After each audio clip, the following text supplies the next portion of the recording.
నమస్తే, welcome to mirror TV. నేను పవన్. ప్రస్తుతం మనం నెక్లెస్ రోడ్లోని నీరా కేఫ్ దగ్గర ఉన్నాం. ఏదైతే మన వెనక చూడొచ్చు బోర్డు కూడా నీరా కేఫ్. అయితే గతంలో బీఆర్ఎస్ పార్టీ అధికారంలో ఉన్నప్పుడు నీరా కేఫ్ని ఒక టూరిజం స్పాట్గా చేసి గౌడ్ కులస్తులందరికీ ఒక ప్రతిష్టాత్మకమైన ఒక టూరిజం ప్లేస్ ఉండాలి, హైదరాబాద్లో వాళ్ళకంటూ మంచి పేరు ఉండాలని చెప్పేసి నీరా కేఫ్ మొదలు పెట్టడం జరిగింది. దాంతో ఈ గత 10 సంవత్సరాలు సక్సెస్ఫుల్గా ఈ నీరా కేఫ్ టూరిజం స్పాట్ లాగా మంచి సక్సెస్ఫుల్గా నడిచింది. కానీ కాంగ్రెస్ పార్టీ అధికారంలోకి వచ్చిన తర్వాత పూర్తిగా నీరా కేఫ్ రూపురేఖల్ని మార్చేస్తుందని గౌడ్ సంఘాలు కావచ్చు, బీసీ సంఘాలు పూర్తిగా పెద్ద ఎత్తున ప్రభుత్వం పైకి విరుచుకపడుతులు మనకు తెలిసిన విషయం అందరికీ. చూద్దాం ఎందుకు ఈ గౌడ్ కులస్తులు ఎందుకు ప్రభుత్వానిపైకి విరుచుకపడుతులనే విషయాలు మనం వాళ్ళతో అడిగి తెలుసుకునే ప్రయత్నం చేద్దాం. ఎందుకంటే గతంలో బీఆర్ఎస్ పార్టీ అధికారం ఉన్నప్పుడు నీరా కేఫ్లో ఈ బయట ఈ ఇతర షాప్ బోర్డ్స్ కూడా ఎక్కడ లేవు. కేవలం గౌడ్ సంఘానికి సంబంధించిన రూపురేఖలు మాత్రమే ఈ షాప్కి పెట్టిలు. కానీ ఈ కాంగ్రెస్ పార్టీ అధికారంలోకి వచ్చిన తర్వాత పూర్తిగా అటు ఈ బయట ఈ షాప్ బయట కావచ్చు పూర్తిగా బోర్డ్స్ చేంజ్ చేయడం, ఆ బోర్డ్స్ నేమ్ కూడా చేంజ్ చేయడం మనం చూడొచ్చు. ఇక రీసెంట్గా చూడొచ్చు ఏది ప్రభుత్వం వచ్చి కాంగ్రెస్ పార్టీ అధికారంలోకి వచ్చిన తర్వాత సంవత్సర కాలంలోనే పూర్తిగా తెలంగాణ రూపురేఖల్ని తెలంగాణ లోగోస్ని మార్చేయడం మనం గత కొన్ని రోజులుగా చూస్తున్నాం. ఈ టూరిజం స్పాట్ కూడా కొత్త బోర్డు ఏర్పాటు చేయడం, ఇతర షాప్స్ పెట్టడం, ఇది ఇతర షాప్స్ పెట్టడం కూడా మనకి ఇక్కడ కనిపిస్తుంది. మనం లోపలికి వెళ్ళే ప్రయత్నం చేద్దాం. ఈ బయట కొన్ని స్టిక్కర్స్ ఉంచిళ్ళు. అయితే అక్కడ ఎంట్రెన్స్లోని నీరా కేఫ్ అనే పేరు ఉంది, ఆ పేరు పైన బ్యాంకెట్ హాల్ అని స్టిక్కర్ వేయడం కూడా జరిగింది.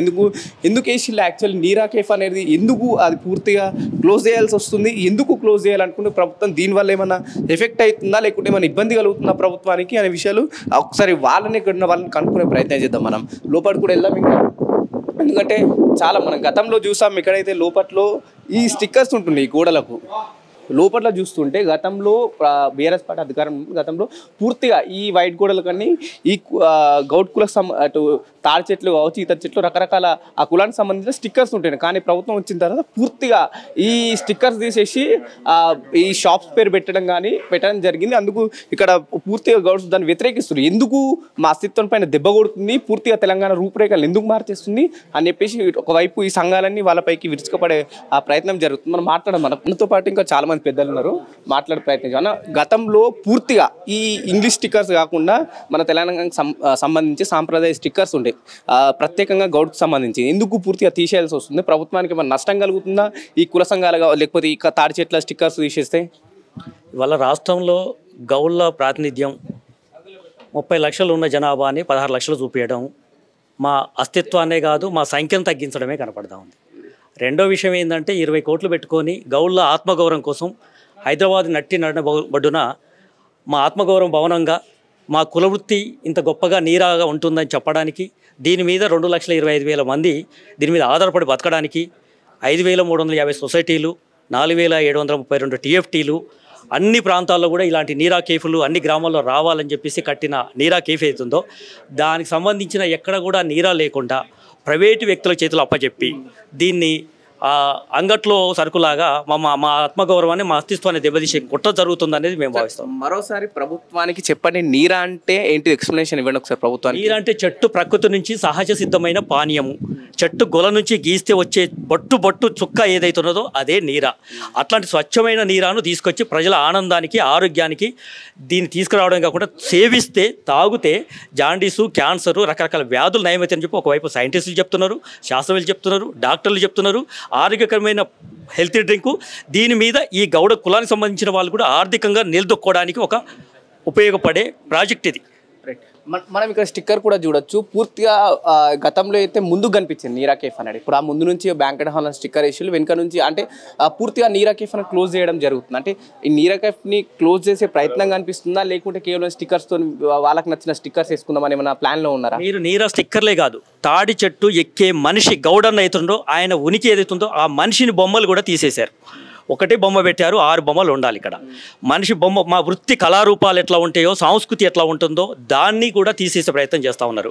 మా వంటకాలు ఎలా ఉంటాయి, మా కళ్ళు పాత్రలు ఎలా ఉంటాయి, మోకు ముస్తాదు చెట్లు ఎట్లా ఉంటాయి దాన్ని కూడా వీళ్ళు లేకుండా చేస్తున్నారు. బంకెట్ హాల్ని పెట్టేసి దీన్ని ఒక టూరిజం హోటల్ లాగా మార్చే ప్రయత్నం చేస్తూ ఉన్నారు. దీన్ని మేము తీవ్రంగా మా అస్తిత్వాన్ని దెబ్బతీస్తున్నారని చెప్పేసి హెచ్చరిస్తూ ఉన్నాం. ఇది మంచి పద్ధతి కాదు. తెలంగాణలో ఇది ఎట్టి తెలంగాణ కాదు, ఎడ్డి తెలంగాణ కాదు, గుడ్డి తెలంగాణ.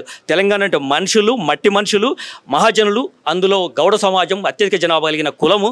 దీన్ని విస్మరిస్తే సరైనది కాదని హెచ్చరిస్తాం. అన్న, ఒకవైపు తెలంగాణ రూపురేఖలతో పాటు తెలంగాణ లోగోలు కూడా ప్రభుత్వ కాంగ్రెస్ పార్టీ అధికారంలో రాగానే మారుస్తూ వచ్చింది. అటు టీఎస్ నుంచి టీజీ కావచ్చు, తెలంగాణ లోగో కావచ్చు, లేకుంటే అటు ఆర్టీసీ పైన ఆ లోగోస్ కావచ్చు. ఇప్పుడు గౌడ్ కుల సంఘం మీద పడ్డదా ప్రభుత్వం అంటే ఏం చెప్తారు? 100% నిజం. ఇవాళ నీరా కేఫ్ అన్నది తెలంగాణ గౌడ్ల ఆత్మగౌరవానికి ప్రతీక, అస్తిత్వానికి ప్రతీక. ఒక 40 సంవత్సరాలుగా నీరా పాలసీ కోసం రాజకీయాలకు అతీతంగా తెలంగాణలోని గౌడ సమాజం అంతా కూడా పోరాటం చేసి తెచ్చుకుంటే కేసీఆర్ గారు దాన్ని పాలసీ ఇవ్వటమే కాకుండా ఒక 25 కోట్ల రూపాయలు ఇచ్చి నీరా ఒక అల్ట్రా మోడర్న్గా ఉండాలని, అల్ట్రా మోడర్న్గా ఊరికే పాలసీ ఇచ్చి ఓ జీవో ఇచ్చేసేస్తే బాగుండదు. హైదరాబాద్ లాంటి ఒక హాట్బెడ్ ప్లేస్లో ఒక అల్ట్రా మోడర్న్గా ఒక స్టార్ హోటల్ మాడ్యూల్స్ తోటి దీన్ని పెట్టినట్టయితే దానికి ఒక ప్రొజెక్షన్ నీరా అన్నది ఒక అద్భుతమైనది. ఇది ఒక ప్రకృతి పానీయము. ఇది ఔషధ విలువలు ఉన్నటువంటిది, పోషక విలువలు ఉన్నటువంటి ఇటువంటి ఒక శక్తివంతమైనటువంటి ఒక న్యాచురల్ 100% ఆర్గానిక్ డ్రింక్ని ప్రొజెక్షన్ చేయాలన్నటువంటి ఉద్దేశంతో కేసీఆర్ గారు దీన్ని ఇంత ఒక అద్భుతంగా ఒక ప్రైమ్ ప్లేస్లో దీన్ని చేసి ఇవాళ దీన్ని ప్రొటెక్ట్ చేయాల్సింది పోయి ఇంకా ఏమైనా ఉంటే లోటుపాట్లు ఉంటుంటే ఇంకా దీనికి ఇంకా ఎఫెక్టివ్గా నడిపించాల్సింది పోయి రావడంతో కుట్రపూరితంగా ఈ కమ్యూనిటీని టార్గెట్ చేసేటటువంటి ఉద్దేశంతో ఒక రాజకీయ కుట్రతోటి దీన్ని మొత్తం నామరూపాలు లేకుండా మొత్తం నీరానికి చూస్తున్నాం కదా. ఇప్పుడు నీరా కేఫ్ అనేది అది ఎబోజింగ్తో వచ్చినటువంటిది. దాని మీద బంకెట్ హాల్ అని చెప్పేసిండు.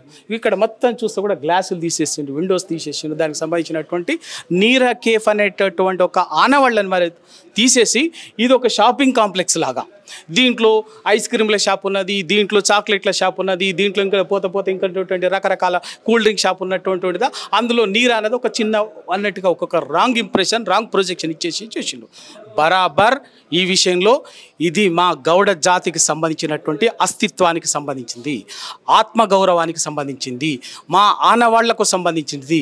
దీన్ని యథావిధిగా ప్రభుత్వము వారం రోజుల్లో పునరుద్ధరించకపోతే బరాబర్ మా శక్తి ఎంతో చూపిస్తాం. దాన్ని ఎటువంటి దానికైనా కూడా వెనకడుగు వేసేది లేదు, భయపడేది లేదు. తెలంగాణ ఉద్యమం నుంచి వచ్చినటువంటి వాళ్ళం. ఈ తెలంగాణ గడ్డ మీద జరిగినటువంటి ప్రతి ఉద్యమంలో, సామాజికోద్యమం, విప్లవోద్యమం, పరివర్తనోద్యమంలో, ప్రతి ఉద్యమంలో మా గౌడ జాతి అగ్రభాగాన కీలకంగా నిలబడి కొట్లాడినటువంటి జాతి. ఇవాళ మమ్మల్ని మా అస్తిత్వం లేకుండా, ఆనవాళ్ళు లేకుండా చేస్తాం చూస్తాం. ఖబర్దార్, ఇవాళ చెప్తున్నాం, ఈ నీరా కేఫ్ సాక్షిగా చెప్తున్నాం, దీని వెనుక ఉన్నటువంటి కుట్రదారులు ఎవరో, ఆ కుట్ర వ్యూహకర్తలు ఎవరో, దాన్ని ఎవరో బరాబర్ వదిలిపెట్టేది లేదు. దీన్ని ఖచ్చితంగా కాపాడుకుంటాం. వారం రోజుల ప్రభుత్వం దీన్ని జరిగినటువంటి పొరపాటుని సరిదిద్దుకోవాలి. తక్షణమే దీన్ని Telangana state tidy toppers corporation ఉంది, గౌడ్లకు సంబంధించినటువంటిది, ఆ కార్పొరేషన్కి అప్పచెప్పాలి. ఆ రోజు ఉన్నటువంటి పరిస్థితుల్లో కార్పొరేషన్ అనేది కొంత వ్యవస్థీకృతంగా కొంత దాన్ని మ్యాన్ పవర్ కానీ మిగతా ఇన్ఫ్రాస్ట్రక్చర్ అని లేనందున ఏం చేసింది గవర్నమెంటు, టూరిజం కార్పొరేషన్ని పైలట్ ప్రాజెక్ట్ కాబట్టి టూరిజం కార్పొరేషన్ ద్వారా నిర్మాణం చేసి దాన్ని కొంత స్టేబుల్ అయ్యేంత వరకు అని చెప్పేసి దాన్ని శాశ్వతంగా ఏదో టూరిజం ప్రాపర్టీ కింద, టూరిజం కార్పొరేషన్ ప్రాపర్టీ అన్నట్టుగా దానికి సంబంధించిన టూరిజం యాక్టివిటీగా దీనేది ఇంకో 4 రూపాయలు మారుస్తామంటే ఊరుకునేది లేదు. బరాబర్ వారం రోజుల్లో నిర్ణయం తీసుకోవాలి. టూరిజం కార్పొరేషన్ నుంచి వీళ్ళ ప్రభుత్వంలో బీసీ సంక్షేమ శాఖ మంత్రిగా ఉన్నటువంటి పొన్నం ప్రభాకర్ గారు, పిసిసి అధ్యక్షుడిగా ఉన్నటువంటి మన మహేష్ కుమార్ గౌడ్ గారు, క్యాంపెయిన్ కమిటీ చైర్మన్గా ఉన్నటువంటి ఆ పార్టీకి క్యాంపెయిన్ కమిటీ చైర్మన్గా ఉన్నటువంటి మదియాస్కి గారు, మిగతా ఉన్నటువంటి జాతికి సంబంధించినటువంటి వాళ్ళు, ప్రభుత్వంలో కీలకంగా ఉన్నటువంటి వాళ్ళు, మీరు దీన్ని చొరవ తీసుకొని ఖచ్చితంగా ఈ నీరా కేఫ్ని యథావిధిగా టూరిజం కార్పొరేషన్ నుంచి టైడీ టాపర్స్ కల్లుగీత కార్పొరేషన్కి అప్పచెప్పాలి. దీన్ని యథావిధిగా ఉండాలి. ఇంకా జిల్లాలో నేను యాజ్ ఏ కార్పొరేషన్ చైర్మన్గా మొట్టమొదటి తెలంగాణ రాష్ట్ర కల్లుగీత కార్పొరేషన్ తొలి చైర్మన్గా ఈ కార్పొరేషన్ దీన్నే కాదు, ఆ రోజు అడిగినాం కార్పొరేషన్కి అని చెప్పేసి ప్రాసెస్ జరిగింది కూడా, ప్రభుత్వం కూడా ఆర్డర్ ఇచ్చి కూడా మళ్ళీ దాన్ని ఏదో ఇచ్చేసింది. ఇదే కాదు, తెలంగాణలో హైదరాబాద్ నగరంలో ఇంకొక 5 మినీ నీరా కేఫ్లు పెట్టాలని నిర్ణయం చేసినాం ఆ రోజు. మాదాపూరు, కూకట్పల్లి, సికింద్రాబాదు, ఎల్బీ నగరు, శంషాబాదు ఒక 5 మినీ నీరా కేఫ్లు పెట్టాలని చెప్పేసి నిర్ణయించినాం. ఇది కార్పొరేషన్ బోర్డు మీటింగ్లో. 2 హైదరాబాదు అవతల మిగతా జిల్లాలో వరంగల్లో, కరీంనగర్లో, సిరిసిల్లలో, సిద్దిపేటలో, నల్లగొండలో, భువనగిరి, యాదాద్రిలో మొత్తం ఒక్కొక్కటి నీరా కేఫ్లు పెద్ద ఎత్తున ఇటువంటి నీరా కేఫ్లు ఏర్పాటు చేయాలని చెప్పేసి మేము ఆ రోజు నిర్ణయం చేసినాం. దానికి సంబంధించినటువంటి 30 కోట్ల నిధులను కూడా ఆ రోజు కేసీఆర్ గారి ప్రభుత్వం మంజూరు చేసింది. వాటిని వెంటనే మీకు నిజాయితీ ఉంటే, గౌడ జాతి పట్ల ప్రేమ ఉంటే యథావిధిగా ఆ దానికి అనుకున్న ఇచ్చినటువంటి డబ్బులకు ఆ నిధులు ఆల్రెడీ సిద్ధంగా ఉన్నాయి కాబట్టి దానికి అనుగుణంగా నిధులను విడుదల చేసి, కేటాయించినటువంటి నిధులను విడుదల చేసి జిల్లాలో కూడా దీన్ని స్ట్రెంథెన్ చేయడంతో పాటు జిల్లాల్లో కూడా నీరా కేఫ్లని కాదు, మీరు ప్లేసులు మార్చుకుంటే మార్చండి, కానీ మిగతా జిల్లాలు కూడా పాత ఉమ్మడి జిల్లాకు ఒకటి చెప్పిన యుద్ధ ప్రాతిపదికన మొదలు పెట్టాలని చెప్పేసి ఇవాళ మొత్తం అన్ని సంఘాలం అందరం కూడా ఇవాళ ప్రభుత్వాన్ని డిమాండ్ చేస్తున్నాం. మీరు ఎక్కడ చూసినా ఇంగ్లీష్ షాప్లే కనిపిస్తున్నాయి. ఐస్ క్రీమ్ షాపులు కావచ్చు, చాక్లెట్ షాపులు కావచ్చు. ఇక్కడ మనకు నీరా అంటే తెలంగాణ అస్తిత్వం మనకు సంబంధించింది, తెలంగాణ కల్చర్ సంబంధించింది. దీన్ని ఎందుకు మాయం చేయాలని చూస్తుంది కాంగ్రెస్ పార్టీ అంటే ఏం చెప్తారు? నీరా అన్నది ప్రకృతి పానీయం అండి. 100కి 100 రూపాయలు ప్రకృతి పానీయం. దీంట్లో 100% ఏదో ఆర్గానిక్ అంటున్నారు. దీంట్లో ఆయుర్వేద విలువలు ఉన్నాయి, ఔషధ విలువలు ఉన్నది, దీంట్లో పోషకాహారానికి సంబంధించిన పోషక విలువలు ఉన్నది, శక్తి విలువలు ఉన్నది. అంటే మొత్తంగా ఇదంటే మిగతా ఏ డ్రింక్ అయినా కూడా అడల్టరేటెడ్ ఇంకెక్కడో ఇంత కెమికల్ ప్రాసెస్డ్ తప్ప నీరు అనేది 100% 100కి 100 రూపాయలు ప్రకృతి పానీయము. ఇది ప్రకృతి పానీయమైనటువంటి దీన్ని ఇవాళ ఆ ఎక్స్పెరిమెంట్ ఇవాళ తెలంగాణ సమాజంలో కళ్ళు నీరా అనేది తెలంగాణ సమాజంలో ఆహారంలో భాగం. ఇది ఫ్లోరైడ్ పీడిత ప్రాంతాల్లో కళ్ళు నీరా అన్నది ఒక ఔషధం లాగా పనిచేసింది. చాలా చోట్ల చాలామందికి ఇది ఔషధ విలువలు, క్యాన్సర్ని నిరోధించగలిగేటటువంటి బ్యాక్టీరియాస్ కూడా దీంట్లో ఉన్నటువంటిది అనేది పరిశోధనలో తేలింది. ఇవన్నీ దాని ఒక సైంటిఫికల్లీ ప్రూవ్డ్. అంటే ఇంగ్లీష్ షాప్స్కి ఇచ్చిన ప్రాధాన్యత మన తెలంగాణకి ఇవ్వట్లేదా ప్రస్తుతం ప్రభుత్వం? కావాలనే కుట్రపూరితంగానే దీన్ని మరిపించేసేయాలని చెప్పి ఉంటుంది. కేసీఆర్ గారు ఆ రోజు తెలంగాణ అస్తిత్వాన్ని, తెలంగాణ సాంస్కృతిక వైభవాన్ని ఎత్తిపట్టే దాంట్లో భాగంగా సంస్కృతిని, కల్చర్ని, ఇక్కడ ప్రజల జీవన విధానాన్ని గౌరవంగా ఉంచేటటువంటి విధానంలో పాలసీలో భాగంగా నీరా కేఫ్ అనేది ఒక ప్రకృతి పానీయం. దీన్ని గొప్పగా చెప్పాలి, దీనికి ఊరికే పాలసీ ఇస్తే సరిపోదు అని చెప్పేసి 25 కోట్ల రూపాయల్ని ఇచ్చి ప్లేస్ని కూడా నీరా కోసం చేసింది. అంటే గొప్పగా ప్రారంభించిన దాన్ని పైలట్ ప్రాజెక్ట్గా ప్రారంభించిన దాన్ని మీరు మొత్తం దీన్ని స్వరూపమే మార్చి ఆనవాళ్లే మార్చేసి కుట్రపూరితంగా ఇంకేదో చేస్తామంటే ఏం ఊరుకోం, తప్పనిసరి వదిలిపెట్టేది ఏం లేదు.